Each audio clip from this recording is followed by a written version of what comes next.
is Friday, May 10th, and this is Fox and Friends First. Happening right now at 4 a.m., a Fox News alert for you. North Korea and the U.S. trading missile test launches in a new show of aggression. The message just sent from the White House to the regime that they mean business. And Wolves of Wall Street, Alexandria Ocasio-Cortez teaming up with Bernie Sanders targeting big banks over student loans. It's one of those things that sounds radical today. It's about time that, we bail them out. It's time that we get something back. But is the socialist plan already in danger of being declined? And spend your money on video games instead of joining a union. The message Delta just sent to workers that didn't go over too well. Fox and Friends First starts right now.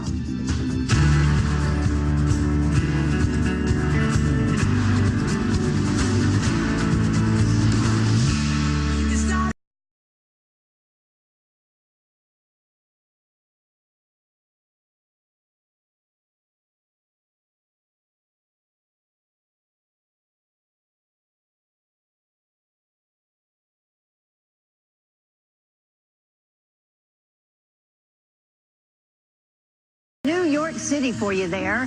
Thank you for starting your day and your weekend with us.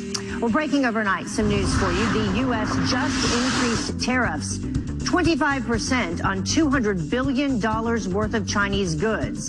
The president ratcheting up the pressure, threatening fresh levies on $325 billion in exports after Beijing made last-minute changes to a draft trade deal. They renegotiated the deal. I mean, they took, whether it's intellectual property theft, they took many, many parts of that deal and they renegotiated. You can't do that. I happen to think that tariffs for a country are very powerful. We're the piggy bank that everybody steals from, including China. Beijing is vowing to retaliate as trade talks are set to continue in Washington today. Now to a Fox News alert for you. Aggression ramping up between the U.S. and North Korea. U.S. authorities announcing they seized a North Korean cargo ship for breaking sanctions, using it to illegally and secretly transport coal. Well, that announcement on the heels of back-to-back missile tests. Let's get right to Griff Jenkins, who is live for us in Washington with how President Trump is responding. Good morning, Griff. Good morning, Heather. Well, this is troubling for the second time in less than a week. North Korea launching what the Pentagon called multiple short-range missiles, raising concerns that North Korea's leader, Kim Jong-un, is moving away from negotiation, possibly endangering progress of a denuclearization deal. We're looking at it very seriously right now. Nobody's happy about it, but we're taking a good look, and we'll see. We'll see. The relationship continues. But we'll see what happens. I know they want to negotiate. They're talking about negotiating, but I don't think they're ready to negotiate. South Korean officials first reported 2 missiles being fired from a base 50 miles northwest of Pyongyang, traveling 260 and 170 miles respectively. Then, within 10 minutes of North Korea's launch, the U.S. firing an unarmed long-range missile from a base in California, traveling 4,200 miles into the Pacific. And off the coast of Florida, the USS Rhode Island test firing a long-range missile, traveling some 7,000 miles into the Atlantic. Officials saying the timing was coincidental, but Heather certainly raising eyebrows. Acting Defense Secretary Patrick Shanahan was tight-lipped about it. I know what they fired. I think we'll hold off on talking about what it is, but we're going to stick to our diplomacy. And as you all know, we haven't changed our operations or our posture. We'll continue to generate the readiness we need in case diplomacy fails. This as the U.S. announces that last April they seized a North Korean cargo ship carrying coal violating international sanctions, a first for this kind of enforcement by the U.S. as relations between the two countries seem tense, prompting Secretary of State Mike Pompeo to cut short that European trip to return to Washington for meetings, Heather. Interesting. We'll see what happens. Thank you so much, Griff. Well, House Speaker Nancy Pelosi says the House will vote on holding Attorney General William Barr in contempt on Congress when it is the right time. Listen. The administration has decided that they are not going to honor their oath of office. When we're ready, we'll come to the floor. And we'll just see, because there may be some other contempt of Congress issues that we want to deal with at the same time. Well, this has Barr jokes about the House Judiciary Committee moving so fast to hold a vote a day earlier. This must be a record of Attorney General being proposed for contempt within 100 days of taking office. Well, he made the remark during a farewell ceremony for Deputy Attorney General Rod Rosenstein. And we'll continue to follow that as well.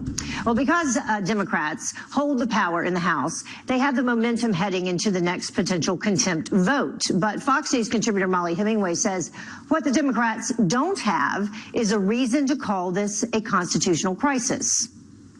First off, congressional oversight is very important. Congress creates agencies, and they have an obligation to make sure that those agencies are doing what they should do and not doing what they shouldn't do. These are agencies that they fund. When they were trying to find out about the Fast and Furious issue, in which a federal agent was killed as part of a gun running scheme that our government was running, that was clearly a legitimate oversight function. Having the Russia hoax blow up in your face is not necessarily a constitutional crisis. I do want Congress to get what it wants, but there are certain things that prohibit it. If Attorney General Barr were to turn over the report, he would be breaking the law, since the grand jury testimony cannot be, by law, shared with Congress. There are also privileged communications there. So you want to make sure that people do get what they need, but Attorney General Barr has sort of bent over backwards in terms of trying to accommodate it. Again, it's very embarrassing that the report ended with not a single indictment for anyone colluding with Russia, despite what we were told. But that doesn't mean it's a constitutional crisis. Give Jacob.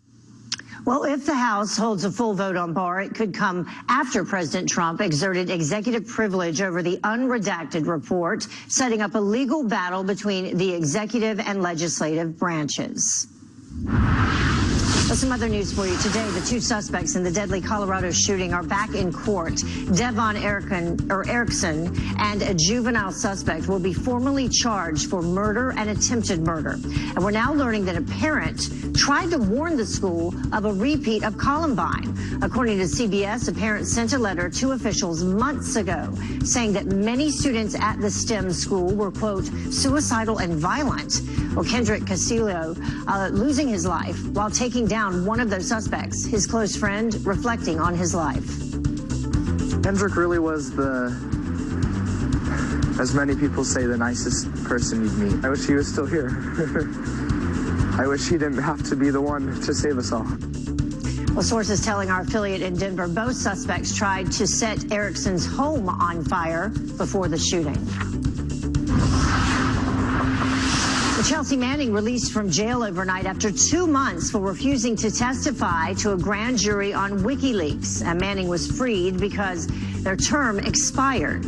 Manning already has been subpoenaed to testify to a new grand jury next week, but Manning's lawyer says that Manning still refuses to answer questions, which could put her back in jail. Now, the former Army intelligence analyst previously served 7 years in prison for leaking U.S. military and diplomatic secrets. Well, today a judge could recuse himself from the Jussie Smollett investigation. Judge Leroy Martin Jr. will announce if he will step aside or move forward with deciding whether a special prosecutor should investigate the case. Judge Martin has a potential conflict of interest since his son works for the Cook County State's attorney in Illinois. That is the office that dropped all charges against the Empire actor for allegedly staging a hate crime. Well, presidential candidate Bernie Sanders and Congresswoman Alexandria Ocasio-Cortez joining forces to fight big banks for creating so-called debt traps by loan sharks. But will it hurt more than it helps? Todd Pyro is here with the proposal. Todd? Good morning to you, Heather. Bernie Sanders teaming up with lawmaker Alexandria Ocasio-Cortez, AOC as she's called, in what appears to be an attempt to boost his progressive agenda. Their bill aims to crack down on banks issuing credit cards by capping interest rates at 15%. It would also disrupt the profits of traditional banks by placing significant restrictions on short-term loans, which can rely on higher interest rates. The two taking to Facebook with their message to Wall Street. These guys will continue to get away with murder unless people stand up and fight back. Now we're going to get Republicans on the record saying extortionary interest rates are wrong and that we got to do something about it. Ocasio-Cortez speaking exclusively to Fox News. She thinks banks need to be put on notice. It's one of those things that sounds radical today, but we had these laws in half of the states in America until the 1970s, and they worked. It's about we bail them out. It's time that we get something back. Let's look at the numbers. According to creditcards.com, the average credit card rate is 17.73% for those with good credit, median credit 21.36%, and bad credit average nearly 25%. Lawmakers arguing their bill would actually hurt low-income Americans more than help them. Some lawmakers, in fact. Chairman of the Senate Finance Committee Chuck Grassley explains the unintended consequences. I think such action is going to have some very low-income people that depend on credit cards not being able to get credit. This bill not expected to pass in the Republican-led Senate, but it's a talker, Heather. All right. Thank you very much, Todd. No problem. Well, the time now is about 10 minutes after the top of the hour. Tensions with North Korea escalating after dueling missile launches. And now President Trump says that the North may not be ready to make a deal on denuclearization. So what happens now? We're digging in with an expert up next.